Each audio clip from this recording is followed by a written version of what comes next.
Good evening, everyone. With the time being 6:00 p.m. on Tuesday, March 10th, 2026, I will call this meeting of the Webster School Committee to order and ask that we stand for the Pledge of Allegiance. Sorry.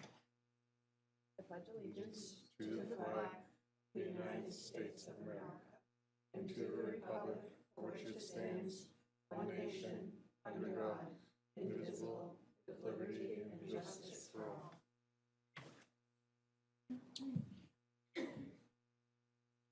As a reminder, this meeting is being recorded, both video and audio, and will be posted on the district website. The first item on our agenda is the discussion and approval of the minutes from the February 24th, 2026 meeting. Is there any discussion around those minutes? Hearing none, I'll entertain a motion to approve them. So moved. Second? There's a motion and a second. Desiree, would you please poll the committee? Yes. Yes. Yes. Yes. Yes, motion passes. And the next item on the agenda is the discussion and approval of minutes from our executive session that took place on February 10th, 2026. Is there any discussion around those minutes? Hearing none, I'll entertain a motion to approve them. So moved. Second? There's a motion and a second. Desiree, would you please poll the committee? Yes. Yes. Yes. Yes. Yes, motion passes. And the next item on our agenda is our superintendent's report. Good evening, Mrs. Perangeli. Good evening. Thank you. It's nice to see everybody this evening. As usual, I will start off my report with a personnel update. We had a recent retirement announcement. Miss Lisa Dobb, who is a school year administrative assistant here for the special education department in the district office, will be retiring at the end of the month. So we wish her the best, and we hope to have her back here so we can celebrate her time here in Webster. We have no new hires at this time, and we did also receive a recent resignation from our family liaison at Park Ave Elementary, Miss Nicole Suarez. We wish her the best of luck, so we may be posting that position. We're going to look at that as we move through the end of the school year. And we have no transfers at that time. So we are in the process of already interviewing for the special ed secretary here at the office, so we hope to fill that soon. And again, we continue to struggle to fill our ABA and instructional assistant positions across the district. Are there any questions in regards to personnel? No? Okay. Moving on. Under my instructional update, on Monday, this past week, we had our SOS partners here in the district who attended a 6th grade CPT. As you know, they come in, they often attend our district leadership team meetings here, our instructional meetings, and they also attend different CPTs around the district. They were at Webster Middle School and they attended the 6th grade team, and I just wanted to give them a well-deserved shout out. We received some extremely positive feedback for the 6th grade team, and I thought they deserved to shine. I put the comments in from our state partners. One thing that they said they were eager to share with me was that the CPT that they observed was exceptional and truly exceptional. And there were multiple times that they both wished they had a video camera rolling. It was everything you would want to happen. And although I'm sure Deb, who attended there also, already shared with me, she wanted us to hear it from them. She said there was just amazing work, amazing planning and discussion going on. So I just wanted to give them a very well-deserved thank you. As you know, these are things we focus on in a lot of our instructional work around the district. And it was a great way to start the week with that positive feedback.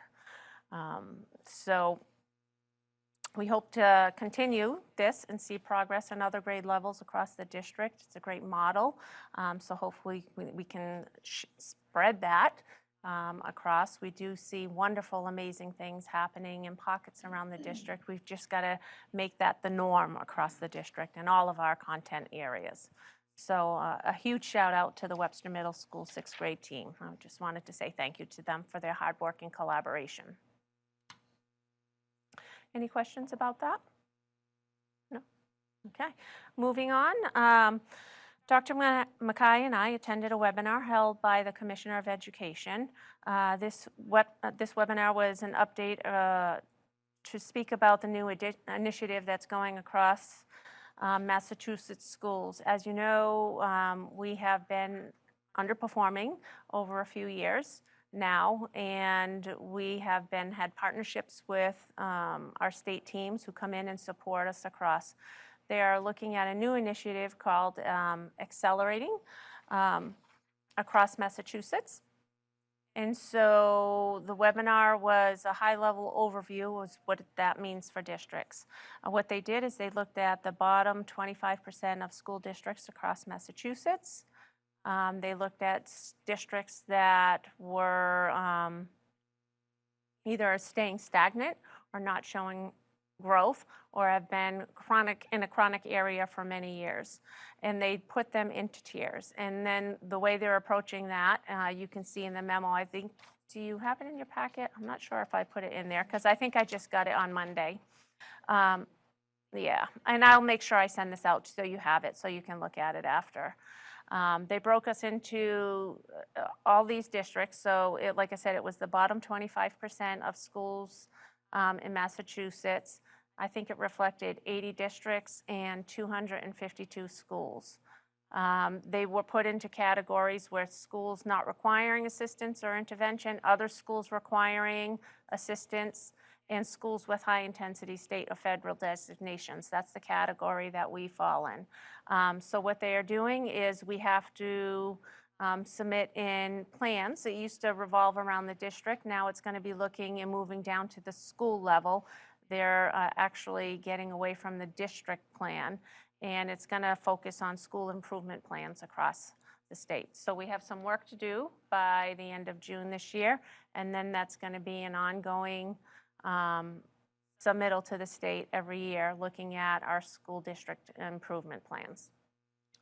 Did I miss anything, Patty? Would you like to? Sure, thank you. One of the pieces of the new initiative, which doesn't seem new, but is new again, thinking about school improvement plans, is really, DESE is really trying to take a look at matching us up with like districts and having a DESE contact to support us.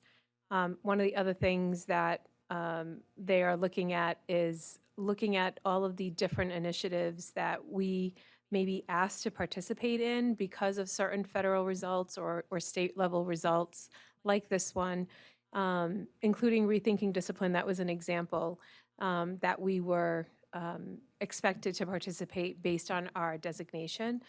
And really thinking about like the different departments in DESE needing to communicate better together so that we're not being pulled in 5 different directions from DESE, because then we feel really stretched in what, all the directions that we're going in.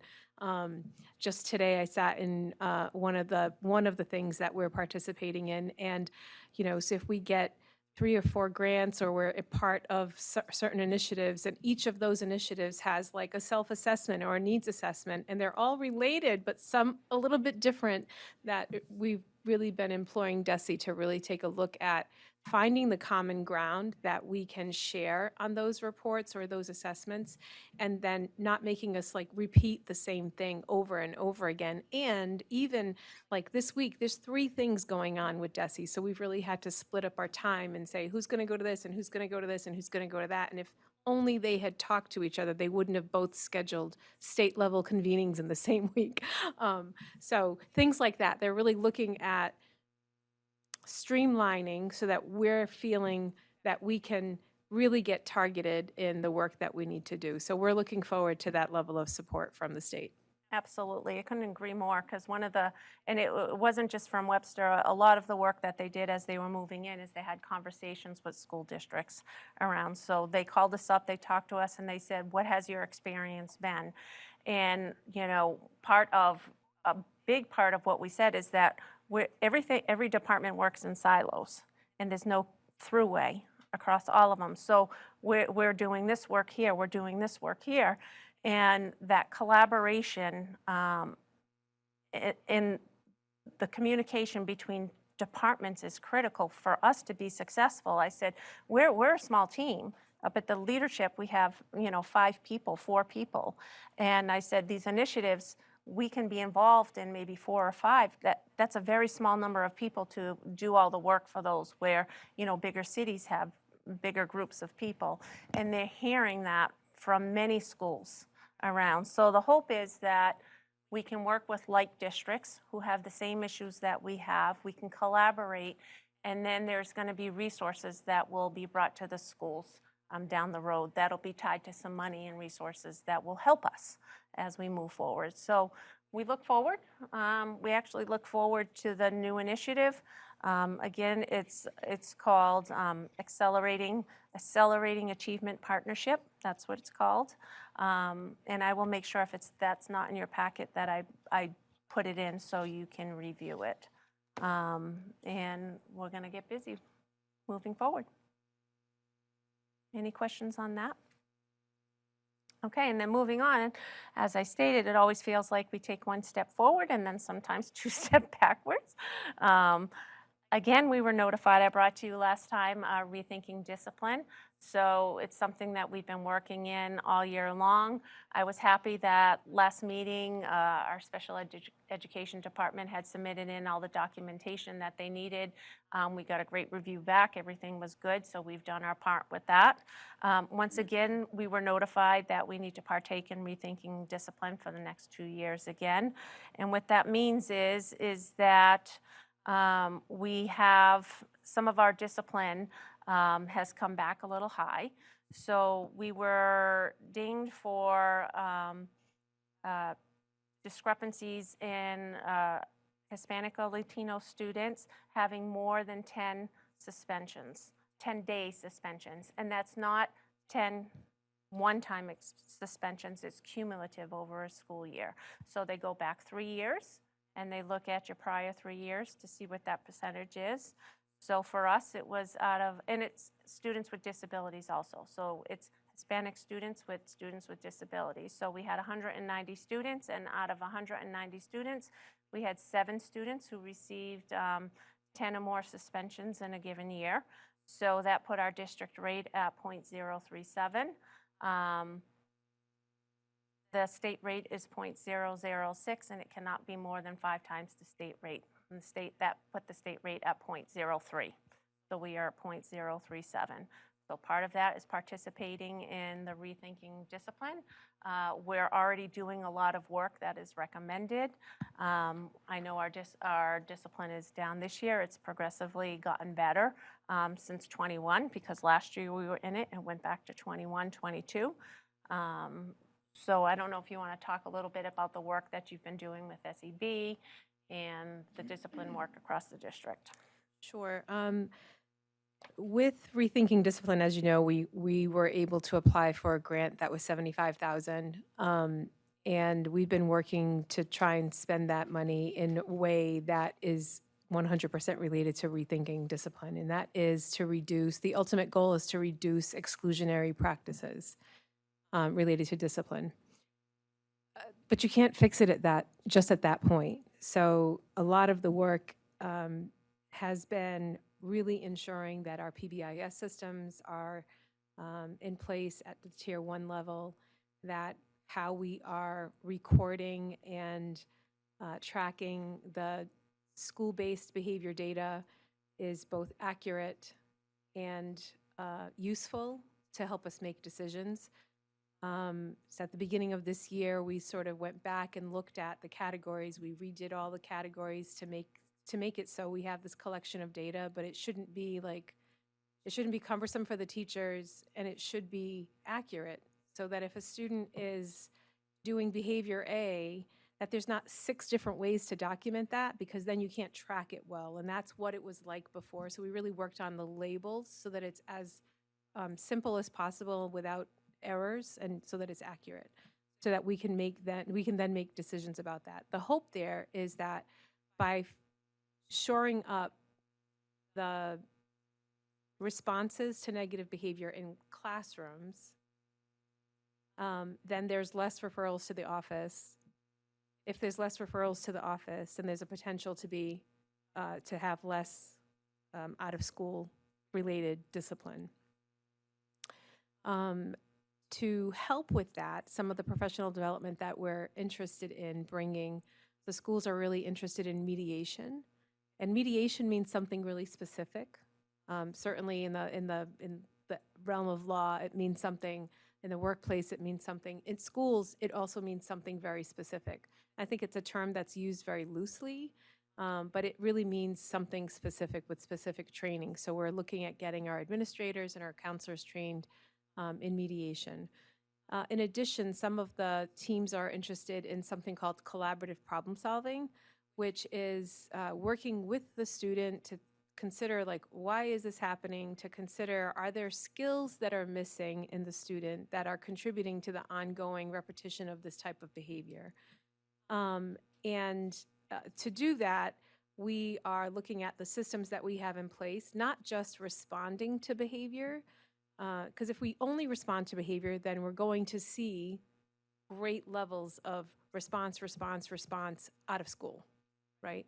So we're looking at identifying how we're identifying students, and then what are the interventions that we have at different tiers. That's the MTSS system that we've been developing this year through SEB. And then really matching students to those needs, to those things that are identified, and then monitoring the effectiveness of those interventions. And so just today, we were at the SEB convening. Today was the last convening. This is the end of the contract for SEB, so we're no longer going to be involved at the state level. We'll have to sustain that work ourselves, but we were really articulating how is it that we identify our students. And we reviewed a data protocol to look at targeting behaviors. So sometimes, we take a look at behavior and we can say, well, we had X number of this and X number of that behavior. Okay, and then we move on. Well, how are we analyzing that data so that we can create some interventions to affect change? So that's really the work that's been happening. And ultimately, we want our PBIS systems and our SEL systems to have a larger outcome, and that larger outcome is keep kids in school more. Less big behaviors, less exclusionary practices. That's the ultimate goal of all of this work. Along the way, we're improving school climate, we're improving relationships, we're improving a sense of trust, we're improving that sense of belonging. So that really is the work that we've been doing. Are there any questions? No? Okay. So we will continue to work hard on that. And, our ultimate goal is to make sure that kids are in school learning in a positive environment. That's what we want. Moving on to other updates. I am so pleased about the weather today, and seeing the sunshine and the warm and seeing the melting. The weather has been crazy this winter, and some of these decisions have been very challenging. And so hopefully we're on the slope up now, and we're going to continue to see melting, and we're not going to have any more snowstorms throughout the year. But I was recently, over the past, I'd say 2 weeks, 3 weeks, I have never been asked more about how decisions are made, how we decide when to go to school, when not to go to school. Many students have asked me across the district. A parent had asked me in the store. So I thought it would just be nice to give a high level, as many people don't understand what's involved when you make a decision and how we make decisions and the types of things that we take into account. So typically on any storm, depending on when it is, timing plays a huge role in this. If it's a blizzard, that's pretty easy. We can look at the weather the night before and say we're going to get a foot of snow. I can make the decision at night that we're not going to have school in the morning because the weather is pretty confident that we're going to have, a foot of snow on the ground in the morning and it's not safe for driving. I can make the call the night before. But many times, like this last storm that we had, it can be a bit challenging. The weather was all over the place, and we were not sure where the storm was going to hit. So typically on those kind of storms, I wake up about 4:30, 4:45 in the morning. One of my first calls is to Mr. Pizzetti, our highway chief. He is usually out on the roads all night, sanding, plowing, doing what they need to do, checking parking lots. We have conversations about what the weather is looking like, where do we think the storm's going to be, what's the conditions of the road, what are the conditions of the sidewalks, do we see icing, because sometimes the roads are not terrible, but there might be a lot of icing on sidewalks and other areas that haven't seen salt. So we kind of get a gist about that, and we pay attention to the weather. And then I usually place about a 5 o'clock phone call to Ms. Contos, and we talk about the grounds. What does it look like in district? Are the guys going to have enough time to maintain and clean off the grounds? As you know, or maybe people don't know, the highway is responsible for cleaning up the driveways in the area, but our custodial staff takes care of all the sidewalks in the area. In the parking lots are one of the last thing the towns do. They take care of all the roadways first, and once they finish the roadways, then they move on to the grounds and take care of our driveways and stuff here. So we take a look at what it means to clean our areas, how much salting can we get done in time. Typically at our elementary, where it starts later, the guys have more time in the morning to treat those grounds and let the salt work. At the high school, it's a little different, high school and middle school. Sometimes, you know, between 5:30 and 7, where students start coming in at 7:05, they don't have enough time to treat or have enough time for the treatment to work, especially since the construction. And we take this very seriously. It's not like the kids come in and they're inside all day long. The kids are traveling outside. They're walking between buildings. So if we can't make sure the grounds are clean and clear for kids to pass and enter classes, we have to take that into account. So once we have those conversations, we kind of make a decision. I make a decision whether we're going to delay, whether we're going to cancel. And then once we do that, Ms. Contos will get the custodians informed, and she'll inform the bus company. And then I make all the arrangements with the news and the website. I try and put something out on Facebook. We broadcast on like 5 different television channels. We put it on our website to make the call. So there are many steps that go into it. It's not just, you know, I'm going to wake up and look out the window a little bit. We have conversations, and always keeping in mind the safety of our students and our staff on our grounds. Getting to and from school is so important. And we take it very seriously. I'd say if there's anything, nothing weighs more on a superintendent than that decision. You know, it's a big responsibility to have 1,700 kids that you need to get into a building safely, and we take it very seriously. So I just thought, you know, I'd like to talk about that a little bit, let people know, so there's an understanding. You know, sometimes you make a call and you think a decision's going to happen. There was a day that I released early. I was worried about ice. It might have been fine for the high school and the middle school kids going home, but the timing of that was right when we were releasing our little kids. And although our drivers can drive on an inch of snow, driving on an inch of ice is very different. So I had made the decision to let kids out early to make sure everybody was home safe. And we really didn't get that much ice until a little bit later. So those are the, you know, pros and cons, but I will always err on the side of safety for our students and for our staff. And that goes into the decision making. I don't know, what do you think of this winter? How do you think it's gone? Could you have had more days off, you think? Oh. Could have had more. I mean, we're always hoping for more, but it's to like a level where, of course, if there's like too much days off, then like school gets like delayed further, so just enough to Yep. still have the right like day. So it's an okay balance. Yeah. Good, good. Are there any questions about that? No? Okay. And then last Thursday, I was very happy to attend the Big Brother, Big Sister celebration. As you know, when they did the evening celebration, we could not be here. We had school committee meeting that night because of the snowstorms, delayed it to another one. So they came and did a celebration that Miss Nieves and I talked about, and it was very nice to be there. And then just in other news, this week coming up on Thursday and Friday. I have board meetings at both collaboratives, so I'll report on them at our next meeting. And that concludes my report. Thank you, Mrs. Perangeli. Thank you. Any questions or comments for Mrs. Perangeli? Shared a lot of information there. I just want to give a shout out to the grade 6 team.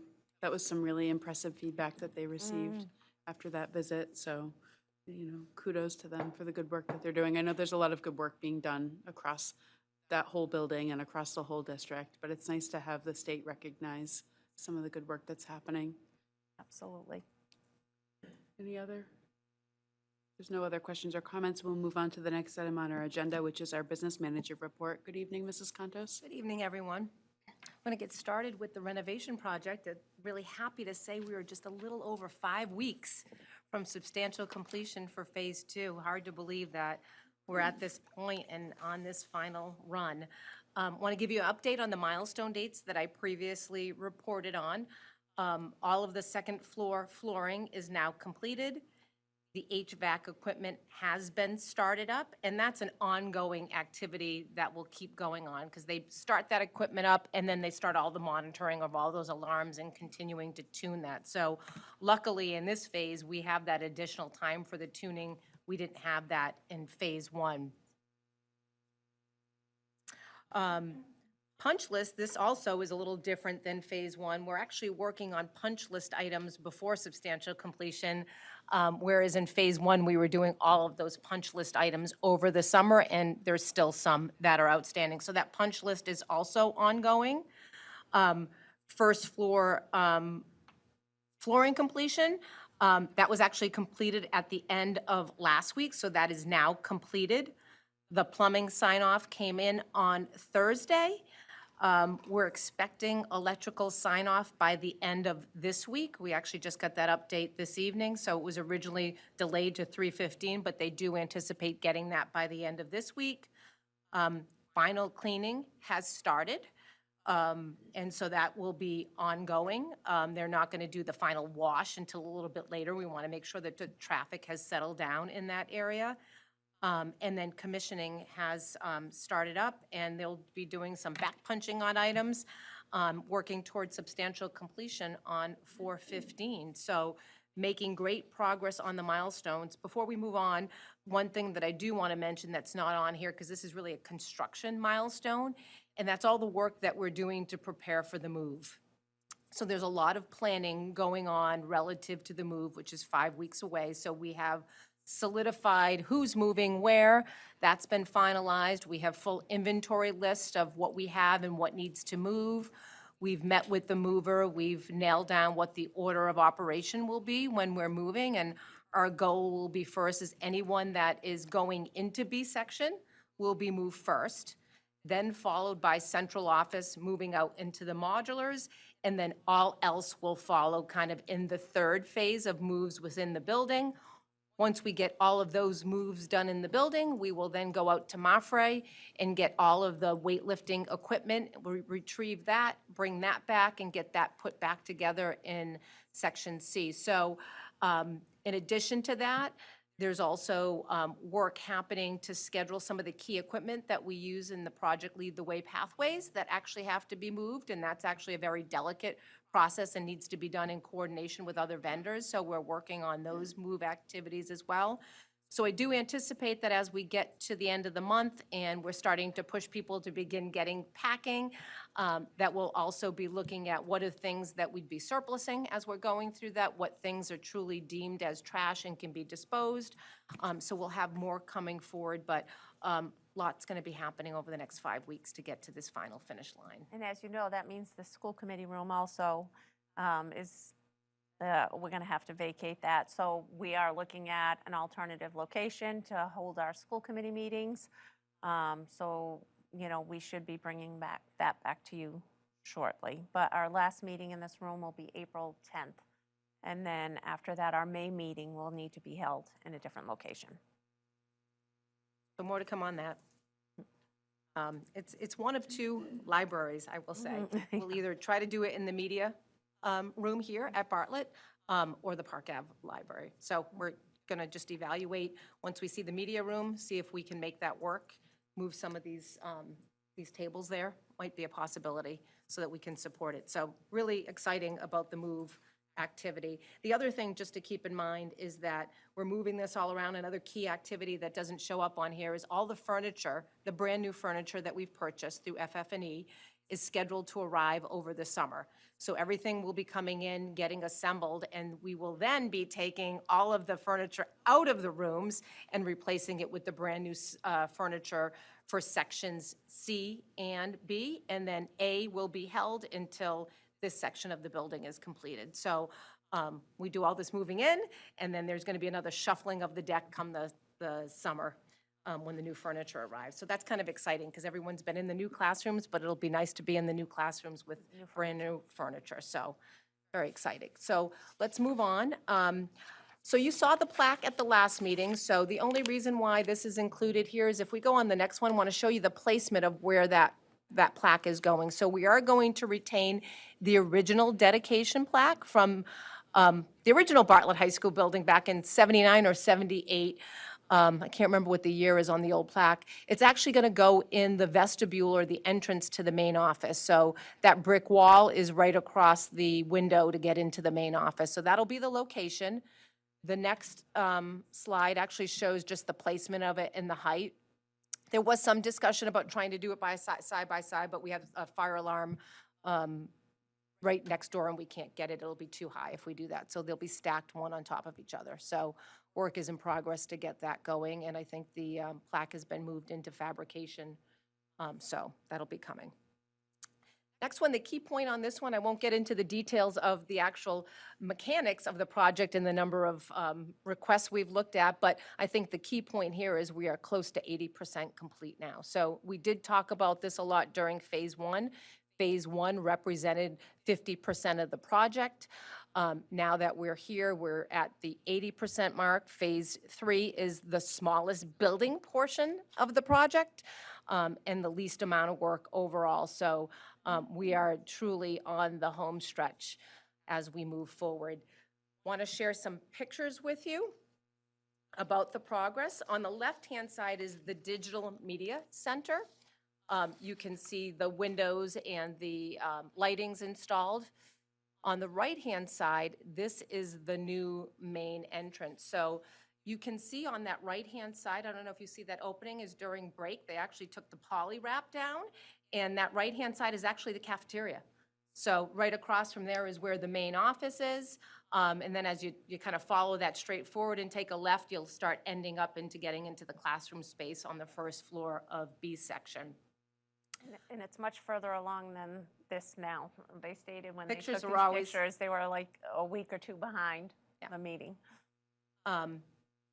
On the left-hand side is just an example of a classroom. Looks a lot like the classrooms you've seen in C section, but again, seeing one of the classrooms finished. And again, this is the second floor connector going to A section. So where you see all that blue board at the end, that is A section. Actually, the science room is right over there, and then the elevator lift is at the end on the other side of that wall.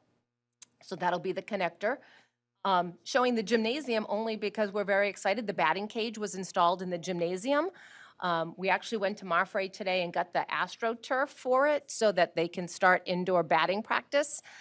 So that's exciting that that's there as well. And then over on your right-hand side, this is also another connector from section C into B. So you can see the opening on the left-hand side. You kind of see the green at the bottom. Those are the stairs if you're going downstairs into the cafeteria. And that's the new open space that used to be kind of the foyer space on the second floor above the main office. So making some great progress there.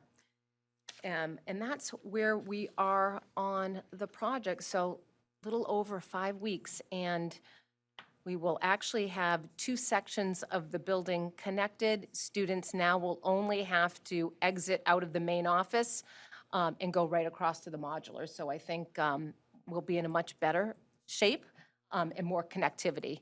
So pretty excited about that. And there's only going to be 6 classes out in the mods, right? Yeah. 6. In the nurse's office, Yep. along with all of central office will be out in the modulars. Science, foreign language. That's it. Science and foreign language. Any other questions?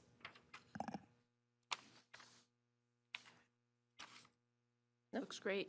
Lots of progress being made, and then certainly it sounds like even more progress than what we saw in the photos, so Yeah. very exciting. It's excited. The other thing is the school building committee will be doing a walkthrough of the building before their meeting next month. So if anyone's interested in participating in that, let us know. It's going to do another walkthrough. In other updates, Oh, yeah, like, yep. someone here. In other updates, I wanted to share with you that the Office of the Inspector General actually issued a press release and a study that they conducted. The study was a special education transportation, really strategies to mitigate rising costs. This was mandated by the legislator to undertake, and so they released a very lengthy study, which you have in your packet. I'll share with you some high-level findings that I pulled out of it, as well as some of the key findings that the OIG pulled out of it. So basically, in summary, I don't think this comes as a surprise based on what we've been seeing with rising costs, but there's several factors that are playing into that, right? There's student placement patterns, there's market constraints, there's some procurement practices, as well as regulatory requirements, and some of the timing based on state reimbursement that we get that's really driving up that per student cost overall. So when they did this study, the scope was really focused on special education transportation and looking at, is there any feasibility of regionalization with it? They did stakeholder interviews, they conducted statewide surveys, they looked at DESI data from 2019 to 24. The Mass Association of Pupil Transportation also provided data, as well as previous reports that have been done on this topic. And the key findings that came out of this, from what I read in the study, was IEP placements tend to be one of the primary driving costs. Out-of-district placements often require long commutes, and we are restricted to only being in the vehicle for, less than an hour. We've talked about this already, but the labor market is actually also driving up the cost. There's a shortage of qualified drivers, so that's increasing. We've experienced this in Webster, but there's limited competition across the state, so there's not, you go out to bid, you may only get one bidder coming back. They also found some issues with procurement design, not something that we've actually experienced ourselves here in the district, but it's certainly something that came out from other districts. And then certainly the way that circuit breaker works is that all districts have to upfront all of this cost in terms of how the timing works. I think the thing that was interesting in the release from the OIG is that they really called out a couple other things, which was that districts are challenged with the invoices that they receive, that they're not detailed enough.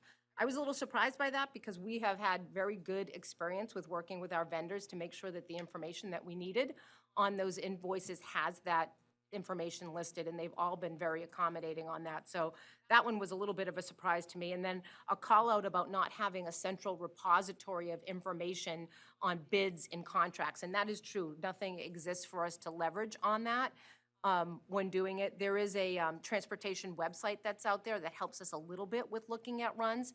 Thing is, that one's not always up to date and accurate in the moment that you need it. So, but those are some of the driving costs. I think the biggest thing coming out at the end of this is that the OIG is really pushing DESI and the legislator to actually take some action on the reports. They've done reports in the past, and they're hoping that this one does not actually experience the same kind of shelf life that the past reports are that they've done on it. So I think we have to wait next steps in terms of what the legislator will do in conjunction with DESI to see if we can drive some of these costs down going forward. Any questions about that?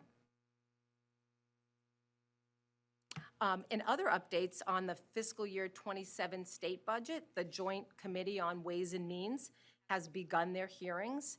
They're actually having an invite-only session in Lawrence on March 23rd, and at that particular session, the Mass Municipal Association, the MMA, is actually going to be testifying on their priorities. In your packet, I listed the 8 priorities that the MMA has. However, there are 3 that really align with MASBO and our needs across the district, and that's the Chapter 70 formula. special education circuit breaker, and school transportation. And with school transportation, their focus is on regional transportation and out-of-district transportation for special education. So the themes remain consistent, and people continue to talk about the things that we're experiencing day in and day out in running the district. So lots of good conversations going on. I just hope that it really influences a change going forward. Questions? Thanks for your updates, Mrs. Contos. Any questions from the committee?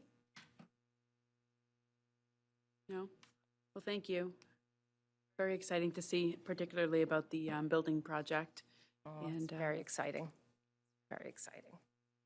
the move, I'm sure, is no small undertaking, but I think We'll you get all through are it. getting very We good got at through it. it last at time. this We'll get point. through it. It's a means to an end, so I think Yeah. we're good. Sure, sure. And it's encouraging to see that the state is looking at the special education transportation too. It is real burden for districts. It so. is. All right, well, thank you for your updates. And the next item on the agenda is our principal report. And joining us this evening is Ms. Nieves from Bartlett High School. Good evening. Good evening.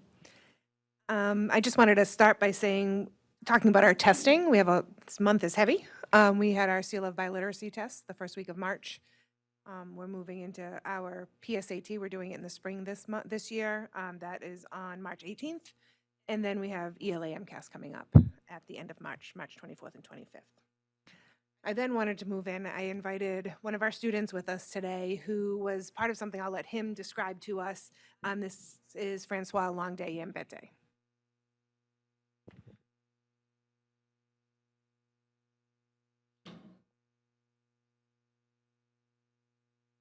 Good evening, everybody. My name is Francois Longday Ambite, and I know this is a serious environment. So back in, I think November, there was my guidance counselor, Miss Shanahan, had posted a flyer on her door about a youth speech contest, and I decided to sign up for it to compete in it, not only because I wanted to win a competition, but to see how far I would go and to see if I could make it to the next level, to a way to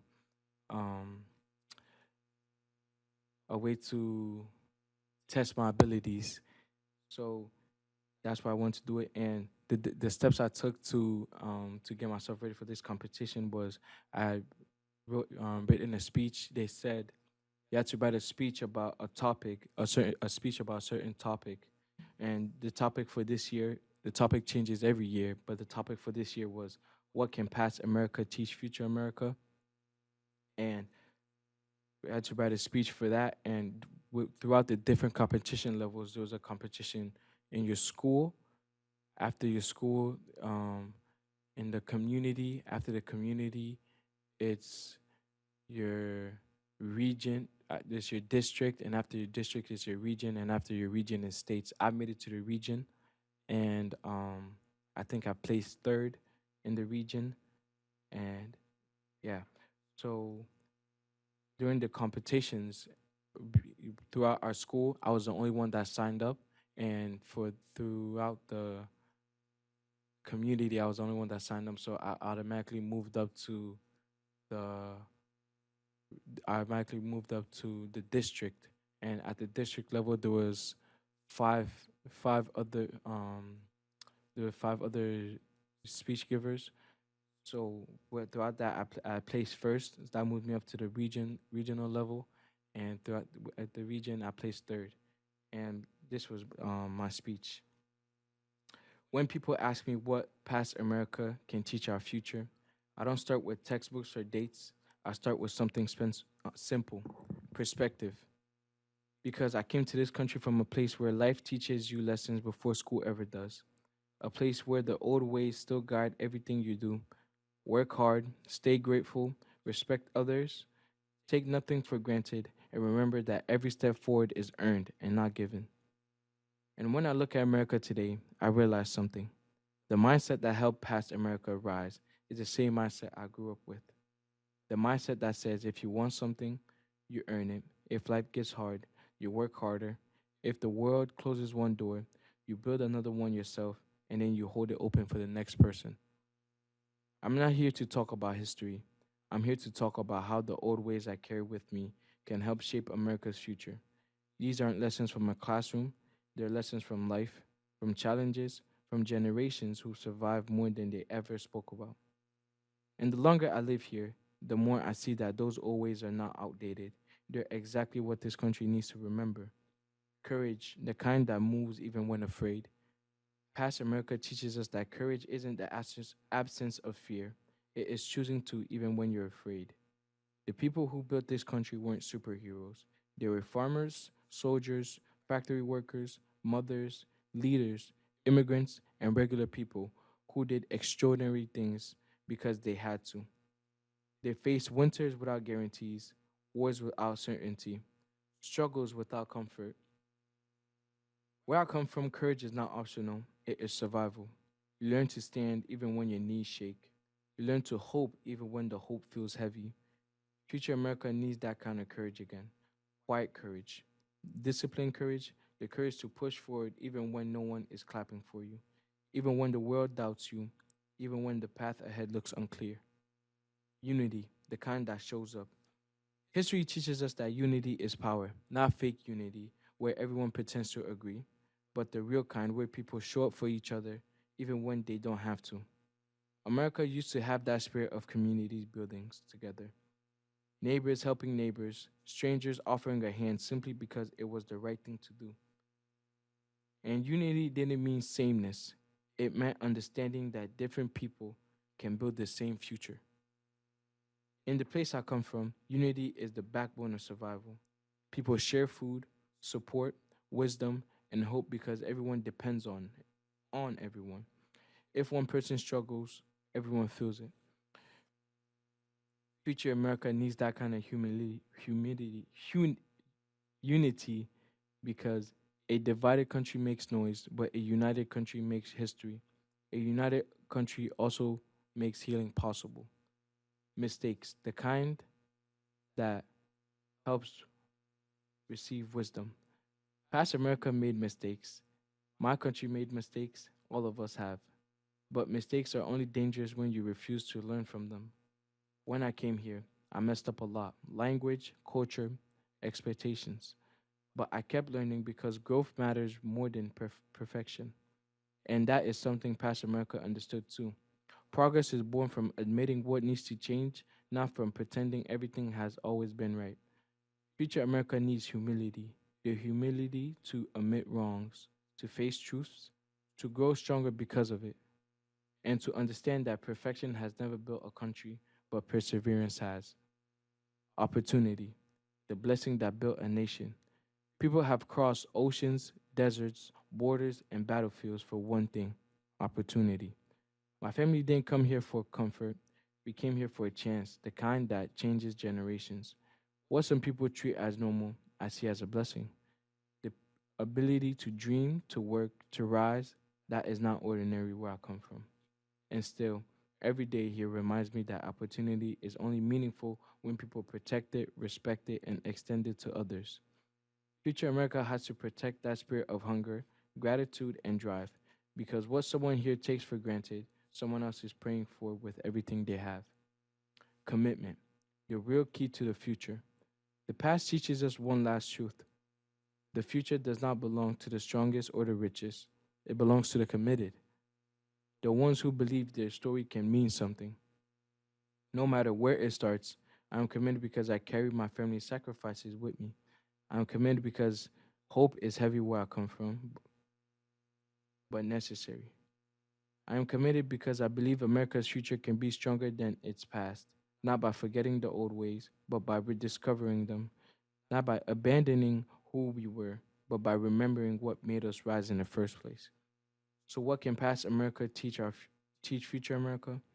That grows, courage grows through struggle, that unity is power, that mistakes teach wisdom, that opportunity is sacred, and that the always discipline, gratitude, community, responsibility are what future America needs to rise, grow, and become stronger and become greater than ever before.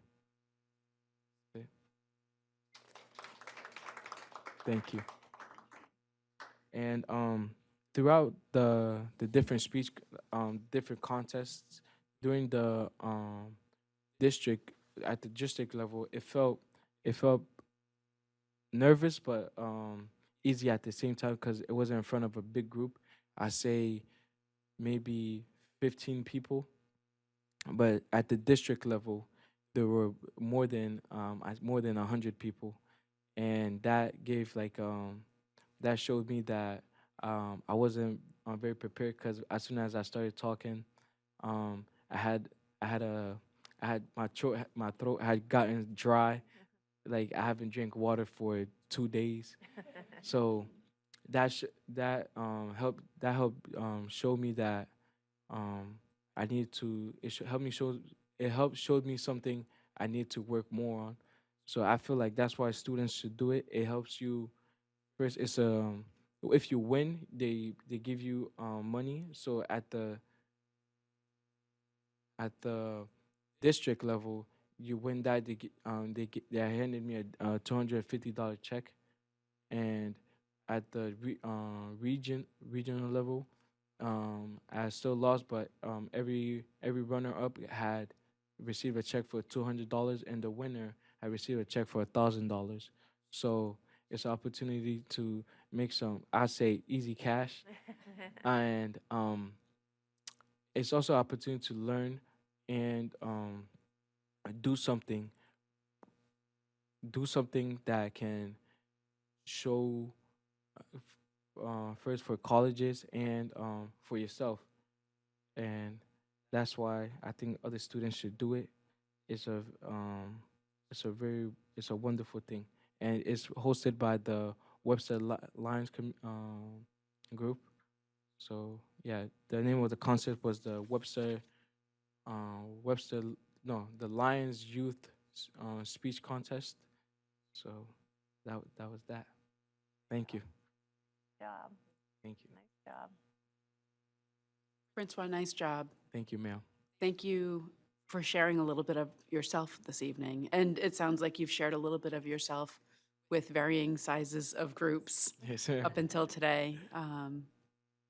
It's really nice to hear a perspective that celebrates not only history, but also some of the challenges that you've faced and the way that it's shaped who you are and how you look at life.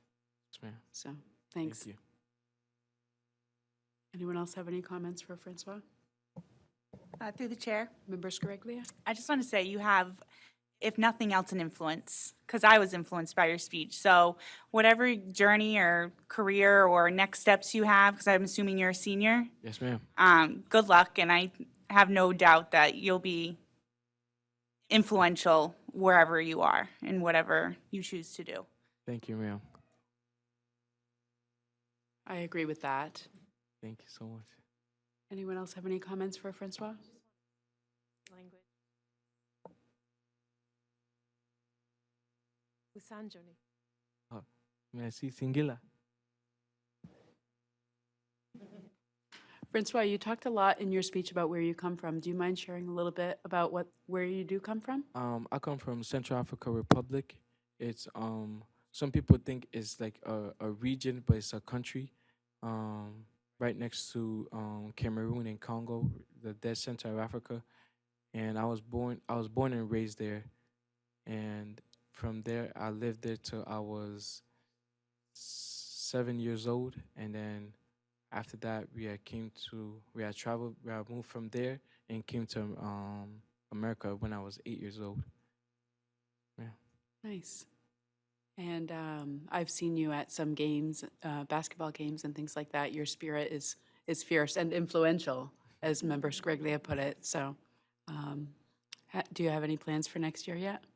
Yes, my plan for next year is I'm going to the military, to the Navy, in hopes of becoming going to special operations. Hopefully, Navy. I'm in training to become a Navy SEAL. So I want to use that as a way to have a stepping stone as a way to get started with my my adult life, and I feel like that would give me a great foundation. And after that, after I finish my time in the military, I'll attend college where I want to learn everything. I don't want to, cause I don't want to limit myself to just one major or one topic. I want to have a wide knowledge of everything. I want to know everything and every different subject and every different topic. Sounds great. Thank you. Ma'am. Well, thank you for your anticipated service to this country. Thank you, ma'am. All right, and thank you for, again, for sharing your story with us. Thank And I you, would ma'am. just like to say that, Francois is inspirational, but to me, he exemplifies courage. I've seen him from his first day here 2 years ago. It feels like you've been here for a very long time. It's amazing how quickly he has become a part of our school community. And it takes a lot of courage to do the things that you did. Moving in, coming to a new district as a junior, you showed up here, you were by yourself one day walking in.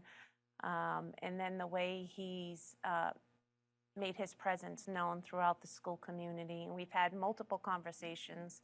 And I think one of the first conversations we had about a year and a half ago, you talked about how important it was that, I said, what could we do here in Webster? How could we be better? And a big part of it was he wanted the school to feel like a community, to come together, to feel the kids together. And you've certainly worked hard to make that happen in your involvement. So we're really proud of you and Thank the you, work ma'am. that you've done. And I can't wait to see you in the future. Thank you You're so gonna do much. great things. Thank you. Don't forget us, come back and shine here. Let us know where you're at. Yes, ma'am. I will. All right. Well, congratulations. Thank you very Third place is still a win. much, ma'am. It really is. Thank you so much. So, And he was pretty impressed. I had 5 bosses when I told him who he was coming to talk to. I said, Oh. you're talking to my bosses. Thank you, guys. you're welcome. Thank you. Good job, Francois.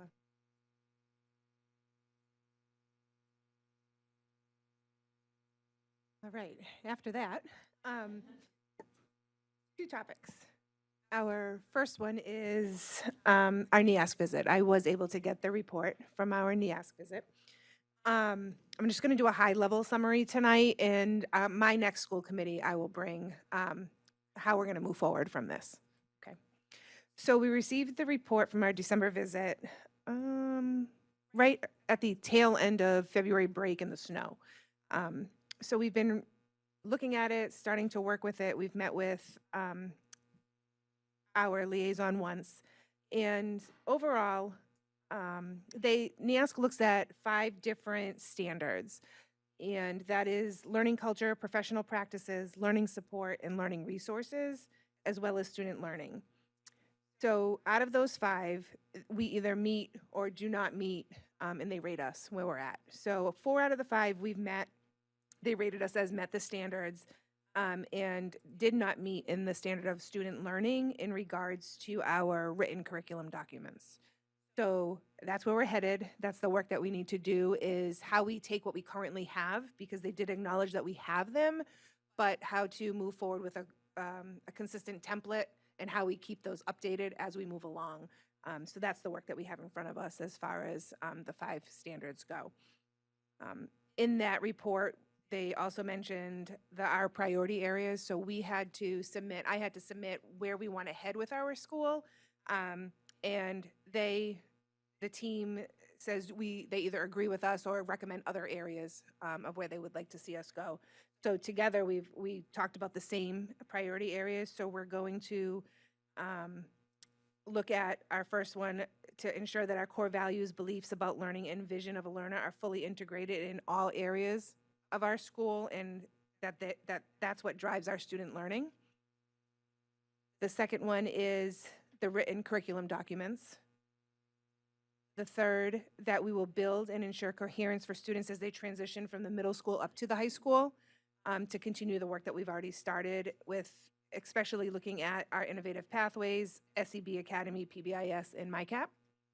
And the fourth one is that we will, within our pathways, will offer the same opportunities. They acknowledge that we're a year behind with our health and social services pathway than our advanced manufacturing, but the same opportunities will be offered to those students as are currently offered with the advanced manufacturing. So that's where, those are our priority areas moving forward. So we have our next big visit in December of 2028. So we have a lot of work between now and then to work on these priority areas. So again, I'll come forward with at our next meeting with where we're headed with, especially with that area of written curriculum. Questions on that? Okay, and then the only other thing I have for right now is we had a second visit and we are awaiting our reports for that. So the CSDP visit did happen. They came in on, that was the week of the snow as well, so we had some rescheduling, but they did a team visit with the focus groups where they met with teachers and students on February 26th, and on 27th, they came back the next day and they did the observations. So just like Ms. Peterson gave the report the last time, we are awaiting our report for that visit as well. That's all I have for this part because I have a few things coming up under the new business. Thank you for your updates, Ms. Nieves. Are there any questions or comments?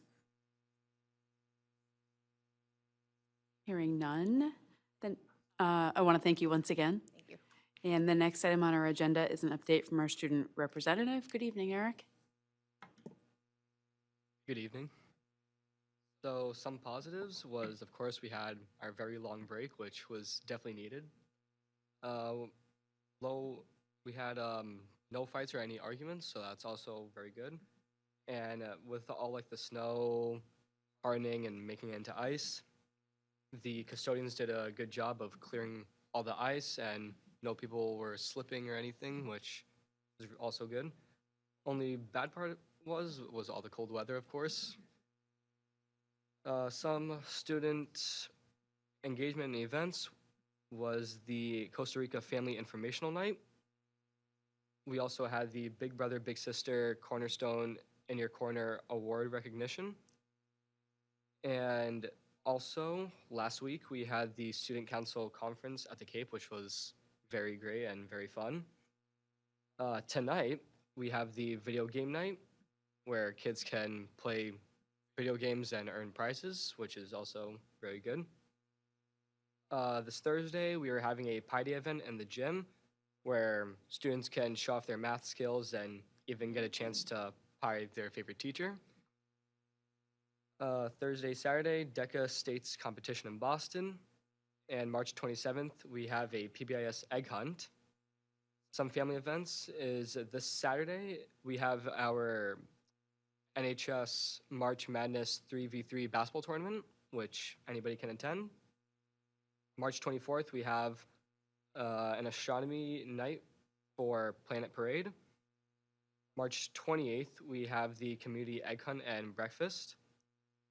For sports, winter sports just ended and spring signups have just begun, which I've seen a lot of more students being engaged into sports, which is very great because just coming into like high school, it was like going all downhill. So finally seeing all like the amount of kids like coming into like wanting to play sports is also very great. Senior class updates, more scholarships have been added by our guidance counselor, which they're doing a very good job of searching and showing us that there are more scholarships are available. We also just ended our cake rolls and butterbraids fundraiser, which hoping it raised a good amount of money. And that is it. Thanks for your updates, Eric. Any questions or comments from the committee?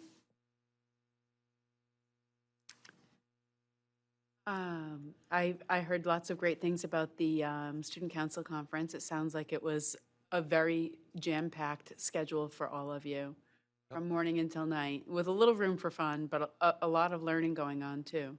Oh, yeah. Yeah. Especially with all like the different workshops where at first I was told that like, oh yeah, like some people might not like it as much because of all the like crowded areas, but all the workshops were very fun, being able to meet leaders from all over the state. So I did find that enjoyable, and I'm hoping all of my other friends that went on the trip also had a lot of time. Yeah, great.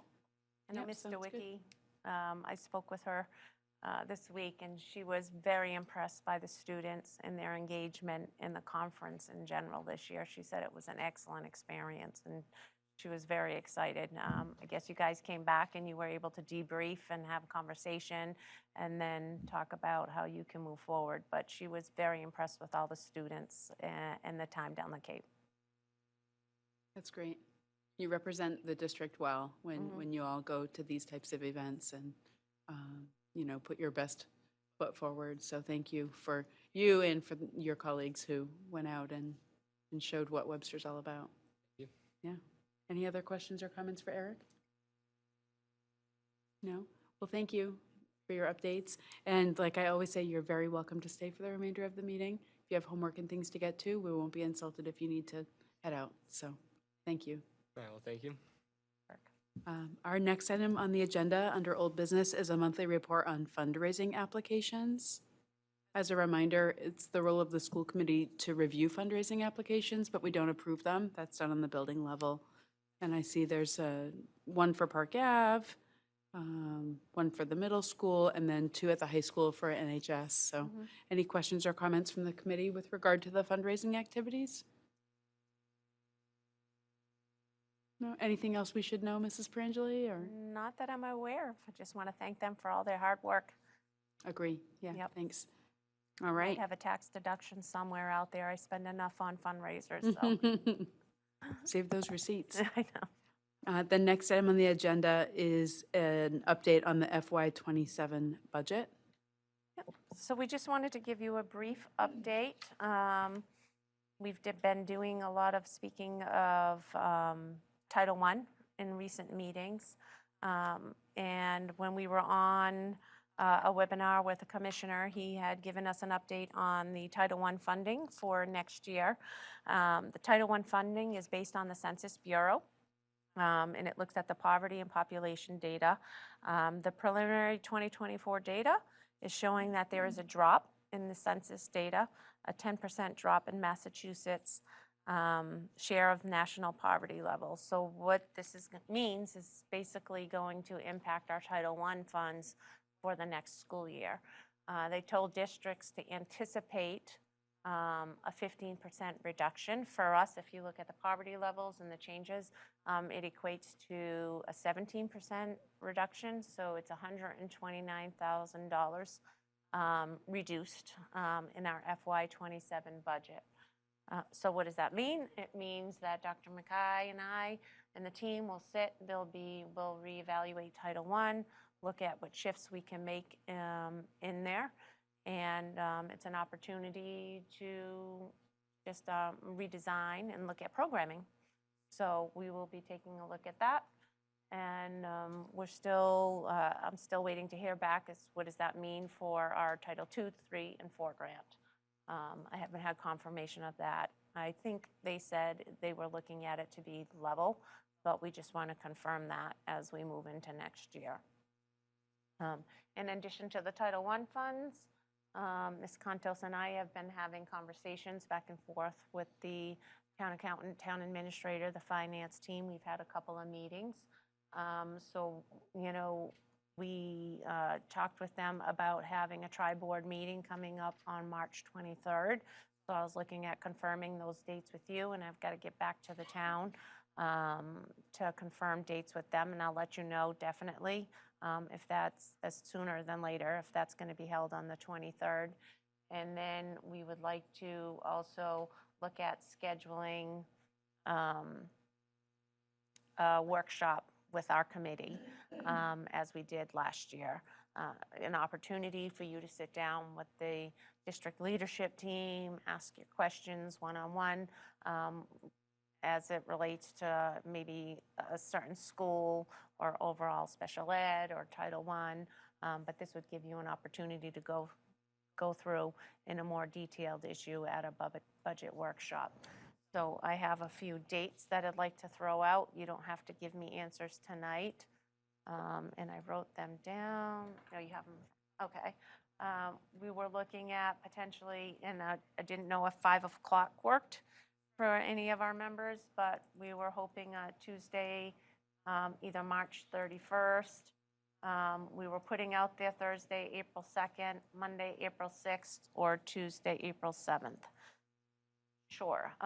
Tuesday, March 31st, Thursday, April 2nd, Monday, April 6th, or Tuesday, April 7th, to have a budget workshop. We can do that either here last year we did it at the library at Park Avenue. So if you could check your calendars and then email Desiree or myself the date sooner than later. We'll try and get a consensus from everybody and set something up where we can go through the budget in a more detailed manner. Is there anything you'd like to add? We wanted to get that done in advance of the public hearing that we have scheduled at our meeting in April, which I think is the 14th. 14th, double check. Yeah. So Tuesday, the 14th would be our public hearing for the fiscal year 27 budget.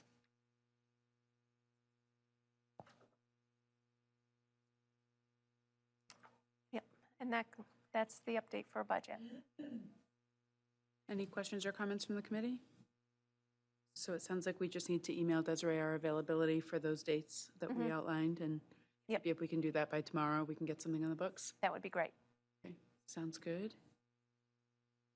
The next item on the agenda under new business is the update and final reading and approval of policy JFA, which is CTE school admissions. Yep, thank you. This was already approved at the last meetings. We submitted it in through DESI. They review it and they come back with any feedback. So in there, in the policy, you'll see on page 3 of 7, we just had to put in specific dates for the application timeline. We had it broad and they wanted us to put in actual dates for that. So we did that. And then we just reworded the student awareness and CTE section. They wanted us to add in the module down there, the bullet, the third bullet. We had it in one spot, but they also wanted to put it there. And that is pretty much the changes on there. So once this, if you can approve this again, we'll update it, and that should take care of the policy for CTE. Any questions or comments from the committee about this policy? So I'm assuming we'll approve this, but the strike through will be removed. Yeah, we'll and the change it. I highlights will just be wanted you removed to and see whatnot. the. Yeah, it's helpful to Yeah. have it this way. Yeah. Okay. If there's no questions or comments, I'll entertain a motion to approve policy JFA, CTE school admissions, as presented with the minor formatting edits. So moved. Second. There's a motion and a second. Desiree, would you please poll the committee? Yes. Yes. Yes. Yes, motion passes. And the next item on the agenda is the review and approval of the program of studies for school year 26-27 at Bartlett High School. Thank you. So every year we sit and we go through our book and see, what's best for kids. There weren't a lot of changes to our overall book until we got to the courses, where we really took a deeper dive as far as what's high interest for our students. What are our students' interests? What would they be interested in? How can we want them to choose courses instead of be put into courses that just because? So I want to first thank Ms. Shanahan, as well as all of the departments, but Ms. Shanahan, who's here tonight, did spend a lot of time doing the smaller little edits to the book. And I know how that feels because I've done them for the last quite a few years, so it's a lot of work. So I do thank her for that. All of the departments fed into their sections and we pulled everything together. So I'll go through the changes that we made. I plugged in the new competency determination per the policy that was adopted recently, so I just put that inside of there. We updated the 2028 graphic regarding the credits. There was one that said 160 credits for class of, I believe, 2029 and beyond. It's 140. When you do the math, it's going to stay the 140 that it is currently now moving forward, unless there's, for some reason, a schedule change. So that is per the block schedule, the 140. It used to be 120, and that was changed at the block. On page 11, and this is Christine's big piece with the early college pathway program. She did a lot of work working with Worcester State, applying for grants. Last year, we said we wanted to head there. We're still waiting on some decisions, but we were able to offer 2 courses this year. For early college, we did a Spanish in semester 1, and we're doing an Intro to Criminal Justice now. So in the book, we added in all of the potential courses that could be coming our way. There were 5 that we put in there for this upcoming school year. Fingers crossed that that all happens. But I do believe Worcester State has agreed that even if we don't have the program designation yet, that they will still offer 2 courses in-house next year. So it'll be one of those 5 courses inside of the book. And again, as we move through these upcoming sections, I really ask the staff to dig deep and look at what's of interest to our students. What can we offer? So on page 15 for advanced manufacturing,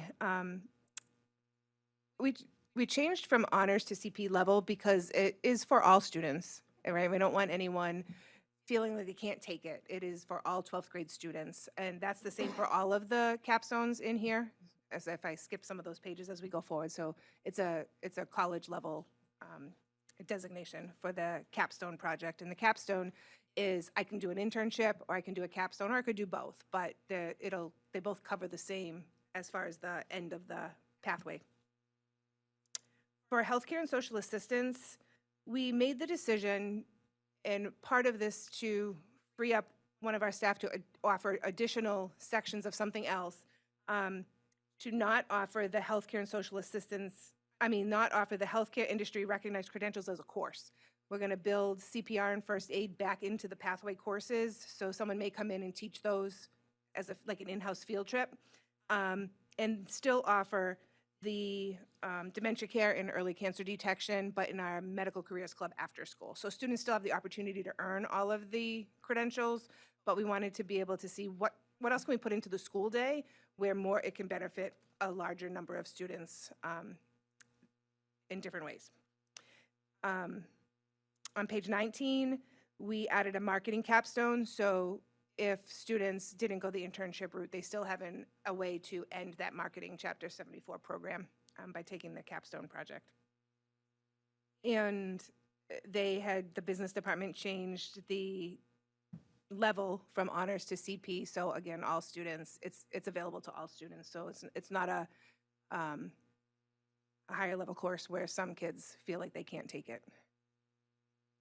Under English and Language Arts, we have decided that we're going to go back to English 4 instead of British literature to cover more diverse global literature and writing skills, not just focus on the British literature. One section that we did restructure is our English language development section. Ms. Mackay can help me out if we have additional questions, but we want to look more closely at the whole student versus just access scores. So we removed the specific scores that were listed as previous prerequisites to get into the different sections, and now using more of the general terms, beginner, intermediate, a higher intermediate, and an advanced, depending on whether or not they go into English language development 1 through 4, rather than just solely looking at the access scores. We are removing the ELD CS and SS courses, which were our content support and our study sync support courses, but we're adding in a course that we're calling ELD Language and Literacy, where that's the course that students will take in conjunction with ELD 1 or 2, and that will count as their English course. So they won't be scheduled into an English language arts course until they hit ELD 3 in their individual projection of courses. And that course will further develop their reading, writing, and speaking skills for the English language. And we did add an ELD 4. We haven't had that before, so just an additional course in the progression for the more advanced students. in math. We did remove pre-algebra. We did not have any students sign up for it this past year. When they're coming up in the middle school now, they really are going into algebra or geometry, not so much the pre-algebra route. Science, we added 2 new elective opportunities. And again, all of these electives will depend on the numbers and what the kids decide to take and where we fall. But we are looking at adding botany and again, adding back in anatomy and physiology, both as electives, half-year courses. Social studies, it's not necessarily adding a new course. What we did was we used to have World History 1 and World History 2. And you have a little bit of flexibility. So the team took the World History 2 and broke the time frames up. And we're going to offer both to see again where students' interests lie. Does it lie in, you know, the earlier end or the later end of the course? So they've called it, instead of just World History 2, we now have World History, Rise of the Nation State, or World History, Shaping of the 21st Century. Under World Language, we've added a new elective as an opportunity called Culture and Countries of the Spanish-Speaking World. So it wouldn't count as a Spanish course, but they can take it as an elective. And then we did some work under Music and Performing Arts. The department has decided to, for this year, remove jazz band and select choir, but offer concert choir, both full and half years, all ranges. So he will, that's how, for both band, for choir, and then for both band and choir. We also removed advanced guitar and advanced piano. As you know, we were down to 1 teacher, and we couldn't offer everything the same way as we've been doing. So he had to make a decision on, you know, what the kids are interested in now, where we're at. We couldn't offer all of the same electives, so this is where we're headed for this upcoming year. Remove the history of hip hop and rap and world music,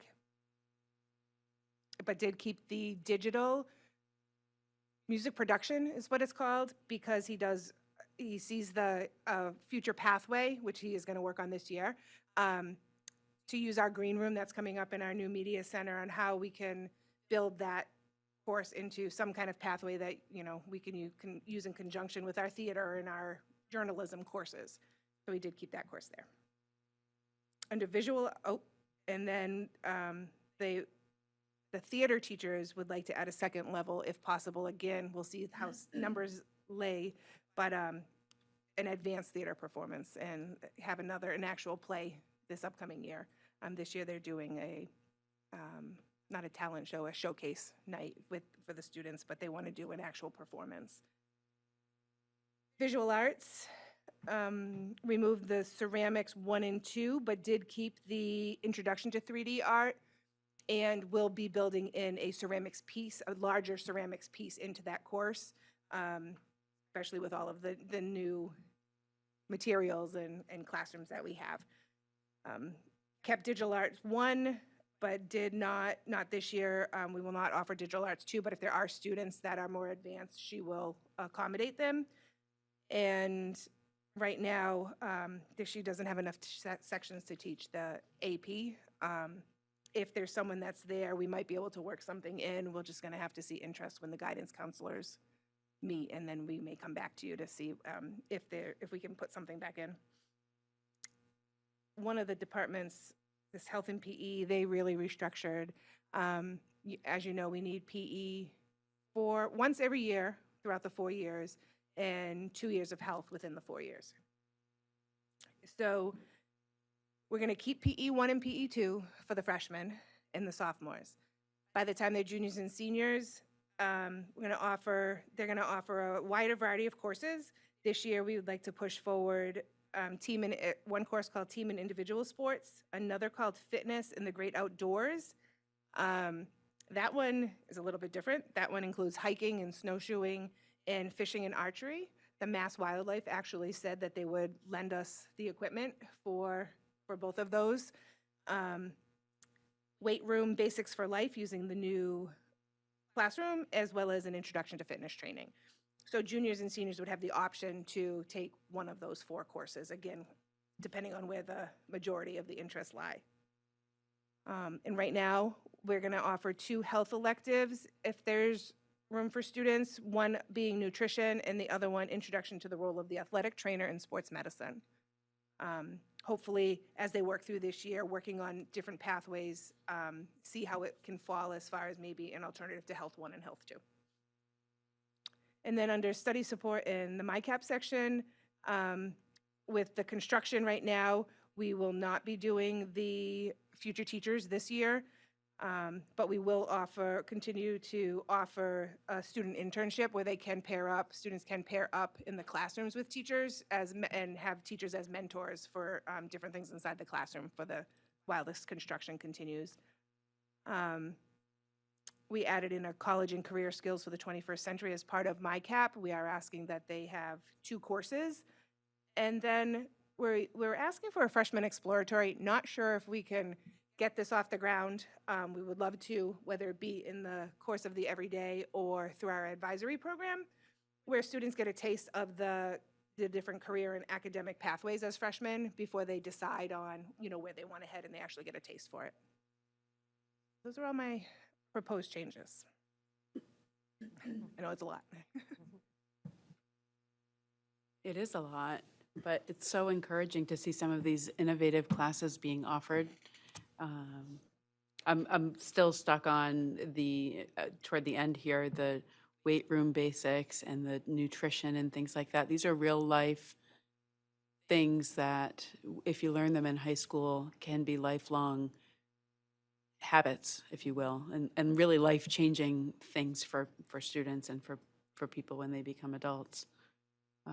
That department was very excited to get their hands on and kind of move things around, and especially with the classroom space opening up, because right now Right. we're using those spaces for music classes. Right. Yeah. Not for long. Not for long. Yeah. I'm really impressed with the changes that have been made. It seems not only very thoughtful, but really, you opened your presentation with what's best for kids, and it's clear that there's been a lot of thought into what's best for kids and where's the interest and the need. So I don't have any questions, really, just a compliment. Thank you. So nice job. I know it's a team effort. Absolutely. So really well done. Any other questions or comments from the committee about the proposed changes to the program of studies? I just wanted to thank Ms. Nieves and her team for the work. I mean, she really did put a focus on the student and how can I improve the student experience, and that's what we're here for. So I appreciate that effort, and I know the kids will be happy with the changes, and we're going to continue to look at how can we change to make the education, valid for what they're going to be doing in life. Times have changed, things are changing, and we need to keep up and bring to kids what they're interested in. So. Yeah, well done. Any other questions or comments? Well, hearing none, I'll entertain a motion to approve the Bartlett High School Program of Studies for school year 2026 to 27. So moved. Second. There's a motion and a second. Desiree, would you please pull the committee? Yes. Yes. Yes. Yes. Yes, motion passes. Thank you once again. Great job. Thank you very much. Looks great. Very exciting stuff. And speaking of exciting stuff, the next item on our agenda is the discussion and approval of the class of 2028 domestic trip to Puerto Rico. You didn't bring the baby in to help you present?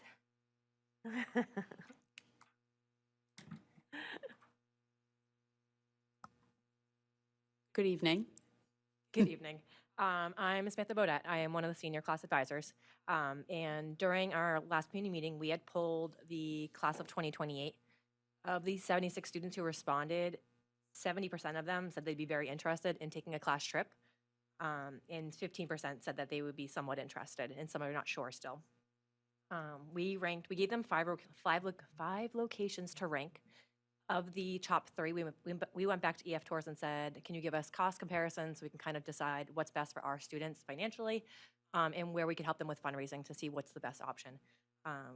So with that, we decided Puerto Rico would be a really good fit for our student population. With the Puerto Rico trip, the cost for all-inclusive pricing would be $3,242 total, or $117 over 27 months, payment-wise.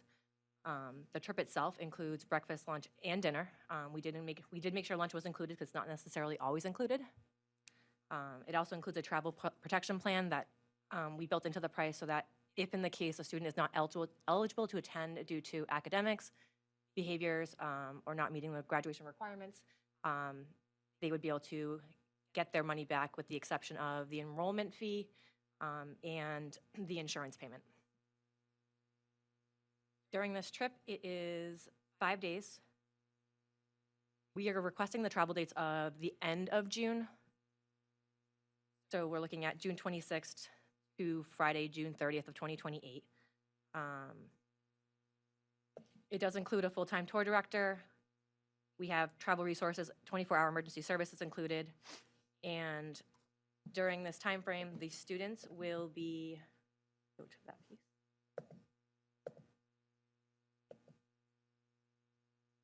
So the itinerary itself is landing in San Juan on day 1. Day 2, we're looking at snorkeling in San Juan, a guided sightseeing tour of Old San Juan, the churches and cathedrals.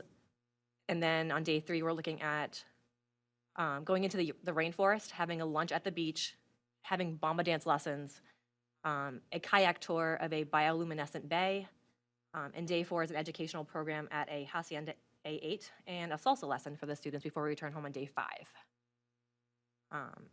So we are looking to make sure that the students' time is jam-packed with activities to make sure that they're getting the best value. Any questions?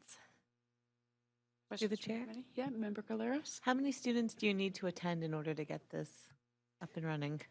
So they've been really flexible with us and looking at our numbers. On this offer, it does say that we need to have at least 10 students. Under 10 would be an additional $200. But with the interest, I think we would reach that number. And with our senior class for the past 2 years, we've been doing a parent committee. So we'd hope to continue with that parent committee to help look at fundraising opportunities to make sure that our students are able to attend this field trip with us.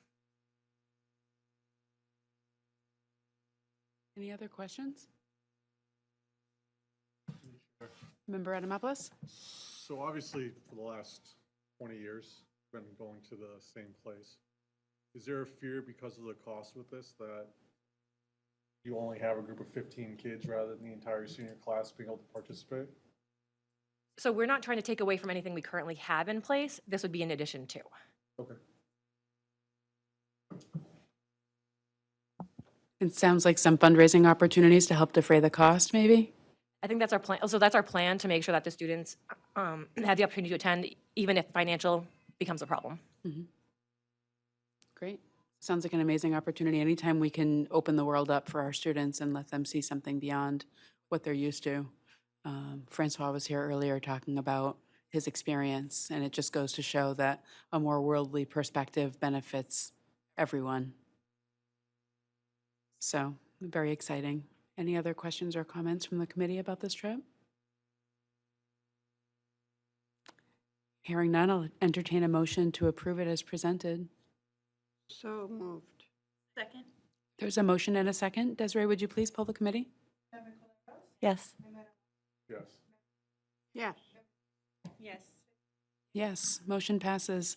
I just want to take a quick moment to thank you all for all of the efforts that you've undertaken to, again, just broaden the horizons for our students and create opportunities, whether it be the program of studies that we talked about a few minutes ago or some of the trips that you're making available. I know it's a lot of work, and it's much appreciated, not only by me, but by the students as well. I've heard a lot of buzz about them, so thank you.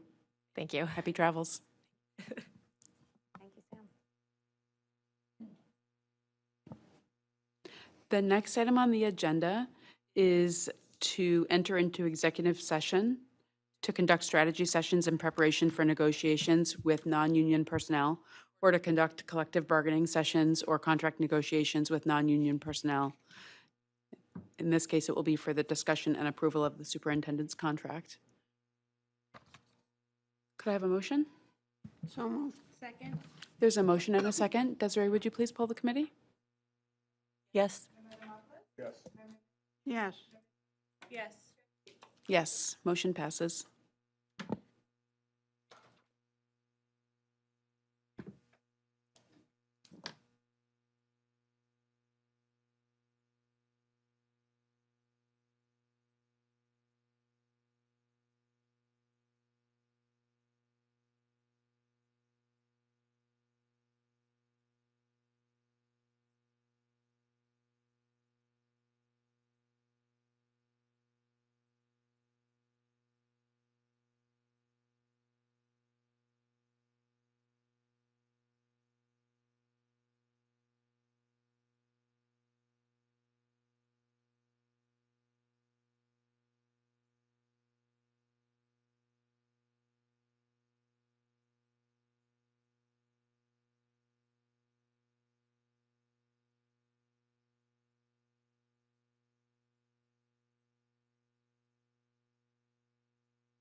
All right, we have just returned from executive session where we discussed a new contract for Mrs. Perangeli.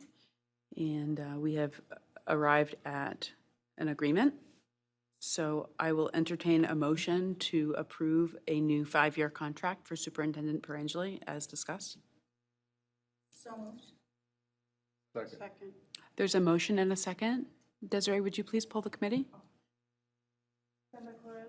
Yes. Yes. Yeah. Yes.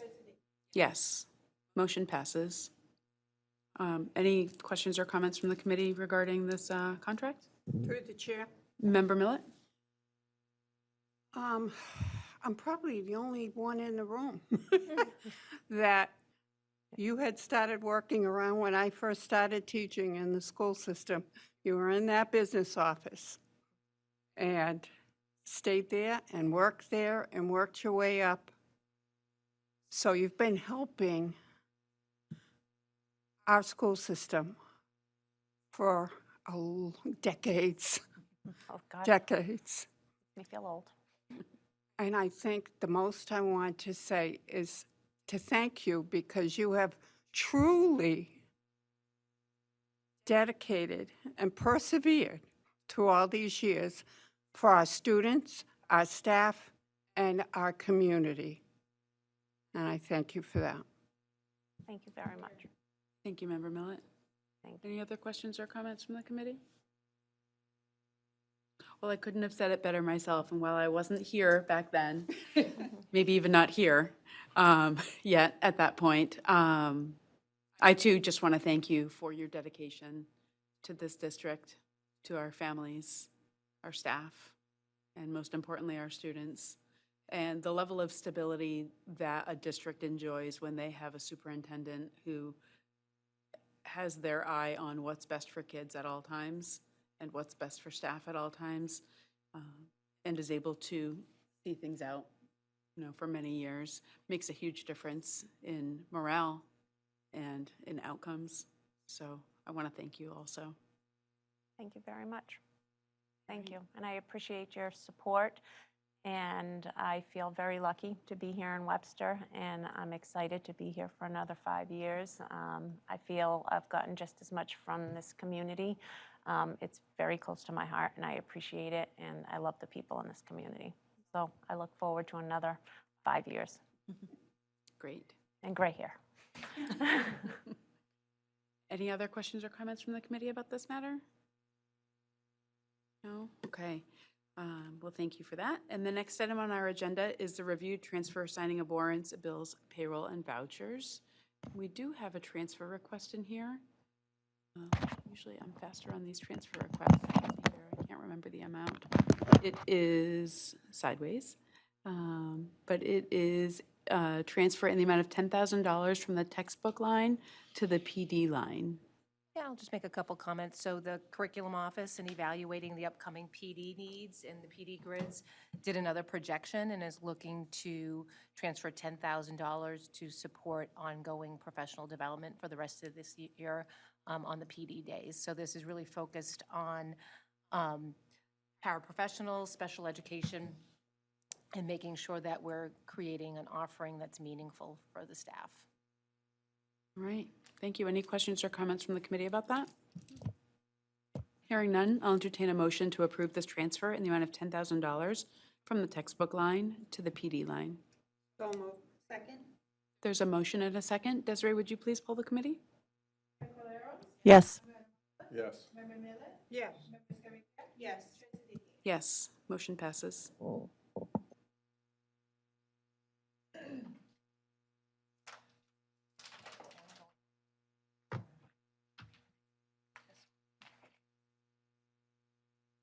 The signature, just a page in there from the teacher contract, it's just the signature page.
I'll entertain a motion to adjourn.